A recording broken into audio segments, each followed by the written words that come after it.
Okay, welcome to Friends of Rick. We're actually live here in San Jose at Stage One Creative. What's the name of this place? Stage One Creative Spaces. Yeah, I want to say studios. And I'm here with two great friends of mine, Ephraim and Gopal Bhat. And not only two great friends, but two Taoisers. Yeah.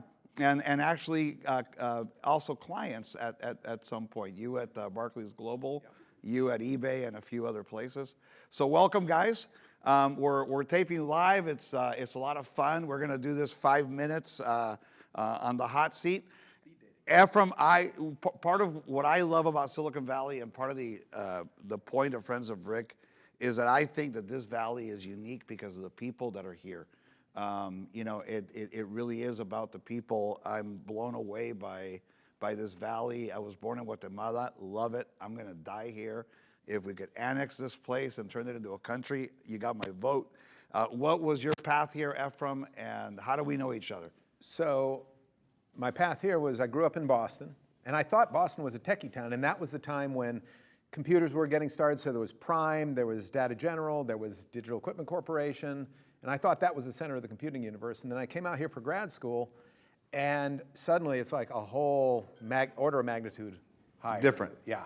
Yeah. And I got a graduate degree. I went to Phoenix for a few years, and then I came back and got into with HP, and then realized that this is the center of the tech universe, and I just love it here. Yeah. There's no place like it, and I think the time I realized was my daughter was 6. She went to a friend's birthday party, and I'm talking to the girl whose birthday it was, Dad, and he says, "Oh, what do you do?" And he says, "Oh, do you use any Adobe products?" I say, "Yeah, my wife is using Photoshop because she's getting into graphic design." This was 1996, so that was still relatively new. Yeah. He says, "Well, I'm the head of QA for Adobe. If you have any problems, here's my card."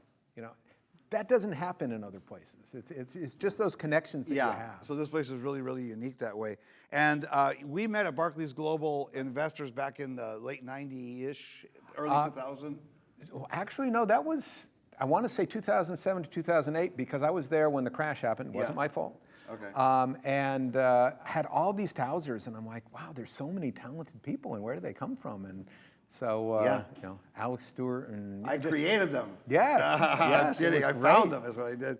Okay, so Barclays Global, and then you joined Taos as a member of our executive leadership team, and you did a lot of great things for us, including getting us onto that Gartner Magic Quadrant. So that was a big deal, so it was really awesome.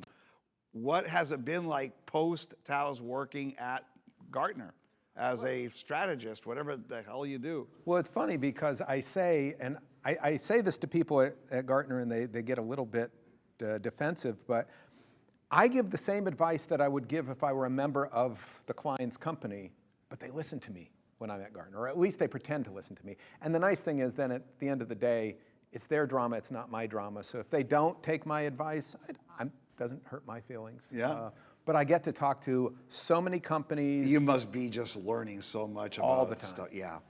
Love it. It's very, very cool. We're going to play 20 questions in a second. It just dawned on me, you replaced him. Yeah. At Taos. Wow. Okay. So you leave, you go to Gartner. Gopal, you joined Taos when? 96. 1996. So you were just a kid.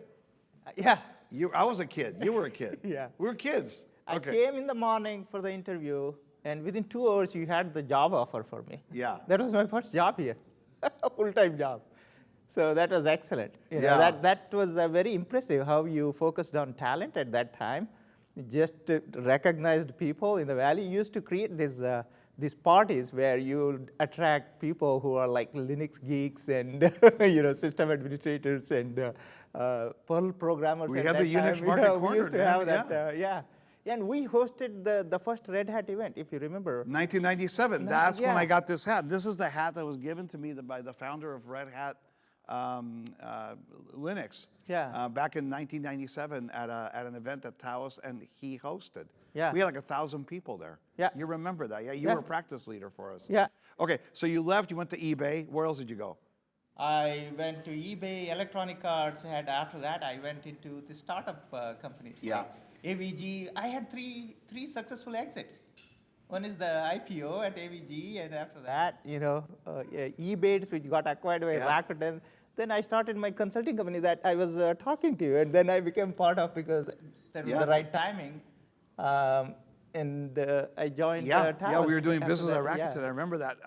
Okay, so, and I know we've only got limited time. We're going to play 20 questions. Come on in, Chris. And you guys are going to pick a question that I wrote in my spare time, and you're going to read it out loud. And Ephraim, what's your question? Work-life balance is out the window in tech. Now it's really work-life integration. Has this gotten worse since COVID and working from home? What are you doing to cope with the added stress? And I'd say, work from home, I love it. I mean, the commute can't be beat. Better cafeteria than where I used to be. Got my dog, but you never. Are you ripping on the Tiles cafeteria? No, Shame I'm just on you. saying. Go You on. never log off. Yeah. That's the problem with work from home. And this expectation, back in the day, come 5 o'clock, it's sort of like, okay, I'll ask and maybe they'll reply in the morning. Now it's, I sent you something at 10 and why haven't you replied Yeah. yet? And there's this expectation, and you have to be disciplined. You have to get yourself to not reply because the first time's a favor, the second time's an expectation. Yeah. So they're getting more work out of you. Yes. For sure. And you see that Yeah. these companies that think that allowing people to work from home is going to decrease productivity, and they find no, it actually increases it. And we saw that, remember, with DevOps Now, when we introduced this DevOps as a service, the companies that thought we have to have people on site. Yeah. And then they said, well, with remote, it's this limitless pool, and they can just fulfill 24/7. So there's a good side and a bad side. Love it. Okay, good answer. Gopal, what's your question? Are we facing something similar to 2001 dot-com meltdown? What is What the a advice? perfect question for you. Yeah. You're at a startup right now. Okay, tell us. Yeah, 2001 was a dot-com burst. But what happened after that is that winners emerged. Remember? Amazon, eBay, all were part of that dot-com boom, and they continued. Yahoo after that, they continued. Those are the winners who emerged out of 100, 200 dot-coms we had. And So the Pet.com strong failed. survive Yeah. the recessions. All those men.com, women.com, pets.com, most of those were failures, but the winners emerged. Similar thing is going to happen now. If you look at Gartner Hype Cycle, for example, blockchain is at the top of the hype cycle, and the NFTs and those spaces. Those are getting to certain reality checks. How is it useful for the people? So if we can recognize that, and the advice for people, our audience here is, if you can recognize which is really creating value for human beings, that's where the winners are going to be in the long term. Using the technology to create some meaning for the people. Yeah. I said earlier that my proudest moment at Talos, or one of the proudest moments, was surviving 2001. And I think you heard me say this at an all hands, but a recession is a terrible thing to waste. Learn from it, take advantage of it, because if you survive, you will come out stronger. Guys, thank you. I really appreciate it. All right.